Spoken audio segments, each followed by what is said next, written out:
Delta बताता है आपको कि 1 रुपए अगर मेरा स्पॉट पर चेंज आता है, 1 पॉइंट का मूवमेंट अगर मेरे स्पॉट पे आता है, तो उसके कंपैरिजन में वो कॉन्ट्रैक्ट, वो स्ट्राइक प्राइस या वो कॉन्ट्रैक्ट कितना मूव करेगा। तो यहां पर डेल्टा कितना है? 0.12, राइट। डेल्टा हमेशा कॉल साइड के लिए 0 से 1 होता है, पुट साइड के लिए -1 से 0 के आसपास, ठीक है। अब ये चीज जान लीजिए, अभी कॉल साइड के लिए आप समझिए पहले डेल्टा की, ये डेल्टा हमेशा 0 से 1 के बीच में मूव करता है। मतलब डेल्टा अगर 0.5 है किसी स्ट्राइक प्राइस का, तो वो बताता है कि अगर 1 रुपए वो स्टॉक मूव करता है, तो ये ऑप्शन जो है 50 पैसा मूव करेगा। अगर 0.6 है डेल्टा, तो वो बताता है कि 1 रुपए अगर स्टॉक मूव करेगा, तो ये ऑप्शन का प्राइस जो है 50-60 पैसा मूव करेगा, ठीक है। तो अभी इस केस में डेल्टा कितना है हमारा? 0.12। तो ये 1-2 हमको ये बता रहा है कि अगर 1 रुपए एबीबी चलता है, तो 12 पैसा जो है ऑप्शन का प्राइस बढ़ेगा, ठीक है। तो तकरीबन आप अगर निकाल सकते हैं इससे अंदाजा कि कितना चलना पड़ेगा, तकरीबन एबीबी को 10 पॉइंट चलना पड़ेगा, तब जाकर आपको 1 रुपए का प्रॉफिट होगा ऑप्शन में। तो ये 28 से अगर 29 जाना है इस ऑप्शन को, तो एबीबी को कितना पॉइंट चलना पड़ेगा? 10 पॉइंट।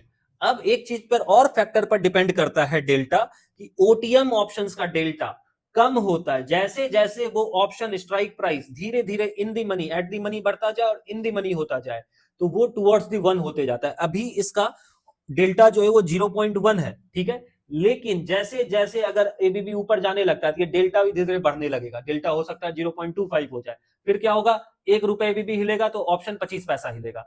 इस तरीके से डेल्टा जो है जैसे जैसे एट दी मनी जाएगा तो 0.5 की तरफ जाता जाएगा, और जैसे जैसे इन दी मनी हो जाएगा तो वो टुवर्ड्स दी 1 जाने लगेगा। लेकिन कभी भी डेल्टा 0 से और 1 से ज्यादा या कम नहीं हो सकता है, ठीक है। ये दिमाग में डाल लीजिए, हमेशा डेल्टा 0 से 1 के बीच में रहेगा, ओके। और वो बताता है कि 1 पॉइंट अगर मेरा मूव करता है, तो उसके टुवर्ड्स मेरा ऑप्शन का प्रीमियम कितना मूव करेगा। तो इस केस में डेल्टा कितना है? 0 पॉइंट इतना, ठीक है। तो अब अगर 12 पैसा है डेल्टा, आपका स्पॉट पे कितना आ रहा है स्टॉप लॉस? एक जनरल सा 300 पॉइंट का एक उदाहरण ले रहे हैं, 300 पॉइंट और ऊपर टारगेट है 600 पॉइंट का, तो 300 पॉइंट का आपका स्टॉप लॉस आ रहा है। तो 300 पॉइंट के हिसाब से आप डेल्टा पर निकाल सकते हैं कि आपका स्टॉप लॉस होना चाहिए। कॉमन सेंस लगाइए अपना, कोई बता सकता है? कैलकुलेशन करिए, क्वेश्चन समझे। अभी मेरा प्रीमियम चल रहा है 29 रुपए पर, 300 पॉइंट नीचे, तो हम क्या बोले? 10 पॉइंट हिलेगा तो 1, ठीक है। तो ये ऑप्शन आपका 300 पॉइंट नीचे अगर जाएगा, तो कायदे से अगर आप देखिएगा, तो हम क्या बोले? 10 पॉइंट पर 1 का डेल्टा, ठीक है, 30 रुपए। तो इस केस में आपका स्टॉप लॉस क्या होगा? ऑलमोस्ट 0 पे। ये पूरा का पूरा हीरो जीरो ट्रेड बन गया आपका। या तो ये 0 हो जाएगा यहां से 28 रुपए, क्योंकि इसमें आपको कैपिटल भी देखिए 4000 रुपए, तो कुछ वैसा लग नहीं रहा है आपको, ठीक है। तो ये पूरा का पूरा हीरो जीरो ट्रेड आपका बनकर बैठा हुआ है, ठीक है। एक ये तरीका है, और एक आइडियली, क्योंकि ये बहुत ओटीएम ऑप्शन हो गया, एक आइडियली ये तरीका होता है, जैसे आप मेरे को देखिएगा, मैं वो भी तरीका बता दूंगा कि प्राइस के अकॉर्डिंग मैं स्टॉप लॉस लगा लेता हूं, ठीक है। कि भैया ये कैंडल ऐसा ब्रेकआउट आया हुआ है, ठीक है, तो इसके नीचे का स्टॉप लॉस, तो अगर कायदे से आप देखिएगा, तो जिस दिन ये, अभी तो लेट हो गया ना, मैं तो लेट से आपको बता रहा हूँ, एबीबी में ब्रेकआउट कब आया था? ये वाला कैंडल, ये जो ग्रीन कैंडल था, राइट। ये जब बुलिश कैंडल बना था, तो एबीबी में ब्रेकआउट आया था। तो स्टॉप लॉस कायदे आप देखिएगा, ये कितने तारीख का कैंडल है? 21 तारीख का ये कैंडल,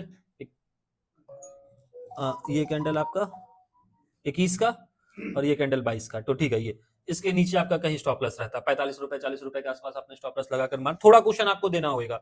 आप लिए, ऊपर गया, नीचे आया, आप लेट से यहां पर लेते, तो 30 पॉइंट के आसपास का रिस्क था आपका, 40 के नीचे आया तो आप एग्जिट कर जाते। आपको अगर याद होगा, तो एबीबी हमने इसी तरीके से एग्जिट भी किया था, ठीक है। तो आप ये भी तरीका इंप्लीमेंट कर सकते हो, ठीक है। मैं दोनों करता हूँ टाइम टू टाइम, डेल्टा के हिसाब से भी मैं स्टॉप लॉस लगा लेता हूँ, और प्राइस के अकॉर्डिंग भी मैं स्टॉप लॉस लगा लेता हूँ, ठीक है। तो ये आपको समझ में आ गया किस तरीके से आपको निकालना है, कैसे करना है, ठीक है। डेल्टा का क्या काम है। अब आप बोलिएगा कि सर 30 रुपए तो जीरो हो गया। अब एक बात समझिए, अगर ये डेल्टा अभी 0 पॉइंट कितना है? 0.12 है, राइट। जैसे जैसे प्राइस और नीचे जाता जाएगा, तो ये डेल्टा और घटेगा। कॉमन सेंस लगाइए, और कम होगा डेल्टा। तो जब डेल्टा कम होगा, तो ये जो अभी आपका 30 पॉइंट का एसएल आ रहा है ना, ये होगा 25। मतलब कि जब गिरना स्टार्ट होगा एक टाइम के बाद डेल्टा अस्थिर हो जाएगा पूरा, समझिए। डेल्टा एकदम अस्थिर हो गया, तो उसके बाद ये आपका ऑप्शन प्रीमियम भी नहीं जाएगा, ये अपने ऐसे ही नेक टू नेक पर है कि जितना ओटीएम है ना, ये जो 28 रुपए 26 रुपए 27 रुपए चल रहा है, ये अभी अभी क्योंकि अभी 20 दिन है 30 दिन है, तो ये आज ही जीरो थोड़ी हो जाएगा। यहाँ 100 गिरेगा, 10 पॉइंट गिरेगा, उसके बाद देखिएगा स्थिर हो जाएगा, ये नहीं गिरेगा, इसको एक्सपायरी तक में जीरो होना है। ठीक है, तो अपना कॉमन सेंस लगा लीजिएगा कि किस तरीके से आपको स्टॉप लॉस फिट करना है और डेल्टा का कैसे यूज करना है, डेल्टा कितना इंपॉर्टेंट होता है ये चीज समझ लीजिए कि मैं अब ट्रेड्स जो लेता हूं तो डेल्टा को देखते हुए ही लेता हूं। अब एक कॉमन सेंस लगाइए कि 600 पॉइंट एक्सपेक्ट कर रहे हैं एबीबी को चलने का, यहां से अगर चलता है तो कितने पॉइंट का टारगेट है स्पॉट पे, 600 पॉइंट मिनिमम। तो 600 पॉइंट अगर डेल्टा हिलता है तो जोड़ लीजिए मेरा ये ऑप्शन कितना जाएगा, इसमें कितने रुपए का रिस्क है, 28 रुपए का रिस्क है। यहां से अगर मुझे टारगेट मिलता है तो कितना आएगा, मैंने क्या बोला, 100 पॉइंट मूव करेगा, 10 पॉइंट आपका एबीबी मूव करेगा तो 1 रुपए आपका ऑप्शन हिलेगा। तो आपका 100 रुपए मूव किया तो कितना हो गया आपका ये, तो यहां से ये 600 पॉइंट अगर मूव किया तो 60 रुपए आपको ऑप्शन में मिलेगा, लेकिन ये 60 नहीं मिलेगा। मैंने क्या बोला, जैसे जैसे ऑप्शंस जो बढ़ता जाएगा, एट दी मनी होता जाएगा, इन दी मनी होता जाएगा, तो जो डेल्टा आपका 0.12 का था वो डेल्टा भी टुवर्ड्स 0.5 0.6 जाने लगेगा। तो 60 रुपए तो मिनिमम मिलेंगे आपको इस जगह से, लेकिन वो मिनिमम ऑफ मिनिमम है। लेकिन जब स्टॉक भागना स्टार्ट होगा तो डेल्टा बढ़ेगा, उसके कारण हो सकता है आपको 100 मिल जाए, 125 मिल जाए, तो 60 पे ही आप खुश रहिए ना कि भैया 1:2 तो यही से हमको दिख रहा है, जाना है तो 30 ही जाना है, अगर टारगेट आया तो मेरे को इस डेल्टा के हिसाब से भी कम से कम 120 मिलना है। ठीक है, तो ये तरीका हुआ। तो क्या ये ट्रेड बनता है लॉजिक रिस्क रिवॉर्ड के हिसाब से, बनता है लेना, भैया हम ले सकते हैं इस ट्रेड को, अगर यहां से गया तो ये वहां तक जा सकता है, नहीं गया तो इतना पे रहेगा। और ये मिनिमम 1:2, 1:2 के नीचे कोई भी डेल्टा रहे don't take it, never take it. कि आपको लग रहा है टारगेट जो है आपका कि भैया जब हम डेल्टा के अकॉर्डिंग जोड़ रहे हैं तो देख रहे हैं साला इतना ही टारगेट आ रहा है, दिमागी मत लगाइए, ट्रेड उसी को लीजिए जिसमें कम से कम आप जितना रिस्क ले रहे हो उसका दुगना आपको पैसा दिख रहा हो सिस्टम में। ठीक है, तो ये ट्रेड फिर एक कायदे से बनता है लेना, राइट, यहां पर एक सेंस बनता है कि हम ले सकते हैं। यहां से मेरा रिस्क क्या हो जाएगा, पूरा जीरो का, कि जितना हम लगाए हैं ऑलमोस्ट 4000, और हम आपको बताएं ऑप्शन बाइंग अगर हम करते हैं तो आप देखिएगा लमसम हमारा जो रिस्क रहता है 3000 4000 पर लॉट रहता ही है। ठीक है, तो 4000 का पूरा रिस्क हो गया इस ट्रेड में, और अगर ऊपर साइड बना तो ऑब्वियस सी बात है हम आपको 2x लेकर जाइएगा, 8000 बनेगा। लेकिन ऑब्वियस सी बात है कि अगर ये वहां तक चला जाता है 6600 तक, तो डेल्टा जो आपका 0.12 पर है वो डेल्टा कुछ भी होगा तो 0 अभी जैसे एट दी मनी का डेल्टा हम आपको दिखाते हैं, 6000 चल रहा है ना एबीपी, 6000 का चलिए कॉल ऑप्शन का डेल्टा हम आपको दिखाते हैं, इसको हम क्या करते हैं 6000 कर देते हैं। देखिए एट दी मनी का डेल्टा 0.5। नाउ इमेजिन कि आपका जो रेट बनेगा, एक एवरेज रेंज निकाल लीजिए, जब आपका एट दी मनी पहुंचेगा तो 0.5 के आसपास चला गया। आप मीडियम थोड़ा सा मैथ से समझिए कि आपके कैसे, आपको अगर टारगेट निकालिएगा तो कैसे निकालिएगा, 0.12 है, 0.12 है, और उधर 0.5 हो जाएगा। अगर 6600 तक चला जाता है, थोड़ा सा मैथ्स है, समझ लीजिए, वैसे तो हम मैथ में खुद फेल किए थे, फिर भी समझ लीजिए, मैं ये वाला मैथ आता है हमको।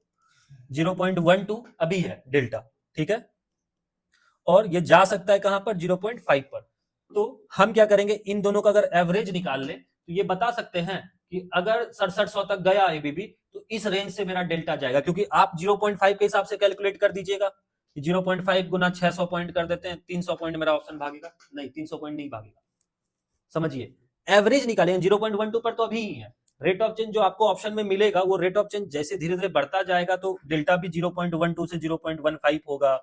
कुछ ऑप्शंस का प्रीमियम जो आपको गेन होगा इस डेल्टा के हिसाब से होगा, फिर थोड़ा सा इस डेल्टा के हिसाब से होगा, फिर थोड़ा सा इस डेल्टा के हिसाब से होगा। तो आप एक रेंज मिड पॉइंट पकड़ सकते हैं, 0.12 है और एट दी मनी हो गया तो 0.5 डेल्टा जीरो, अगर एट दी मनी हुआ आपका तो 0.5 डेल्टा रहेगा वहां पर। तो 0.5 डेल्टा मेरा गया, तो 0.5 डेल्टा अगर मेरा जाता है तो 0.1 और 0.5 के हिसाब से पकड़ लीजिए, मिड पकड़ लीजिए, तो क्या हो जाएगा मिड इस दोनों का, ये दोनों को ऐड करिएगा तो 0.53 मिड मतलब हुआ, ये दोनों का एवरेज बोल रहा है, डिवाइड बाय 2 हो जाएगा। ठीक है, 0.3 के आसपास, तो यही होगा आपका रेट ऑफ चेंज।